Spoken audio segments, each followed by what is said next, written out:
తర్వాత మళ్ళీ నాకు యాదాద్రి ప్రాజెక్ట్ రావడం, అదొక మళ్ళీ ఇంకొక 7 ఇయర్స్ 8 ఇయర్స్ దాకా ఆ ప్రాజెక్ట్ చేయడం. మహాయజ్ఞం. అదంటే మనకి ఒక్క నిమిషం టైం ఉండదు. సినిమా ప్రపంచం మీదే కనెక్షన్ లేదు. ఇంకోటి ఏంటంటే సినిమాలో మనం ఎంత హై పొజిషన్లో ఉన్నా కదండి, మనం ఒక్కసారి సినిమా మనం చేయట్లేదు అనే ఒక మీడియాలో మనం చెప్తే, మీడియాలో లేదంటే ఏదో ఒక రూపంగా నన్ను అడిగారు బిగినింగ్లో, అప్పుడు మీరు ఏమైనా సినిమాలు చేస్తున్నారా అని. లేదండి టెంపుల్స్లో ఉన్నానని చెప్పి, అంటే అట్లాగే నేను చెప్పాల్సి వచ్చింది.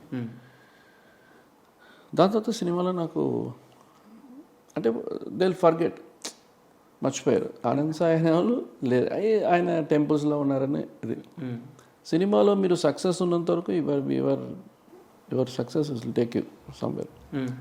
బట్ లేనప్పుడు వేరేలా ఉంటుంది. ఒకటి నేను ఒక బ్యాచులర్గా ఉండి డెసిషన్ తీసుకునేది వేరే. కరెక్ట్. ఒక ఫ్యామిలీగా మ్యారేజ్ అయిన తర్వాత 2 పిల్లలు ఉన్నారు, ఆ టైంలో నేను తీసుకోవాలంటే చాలా పెద్ద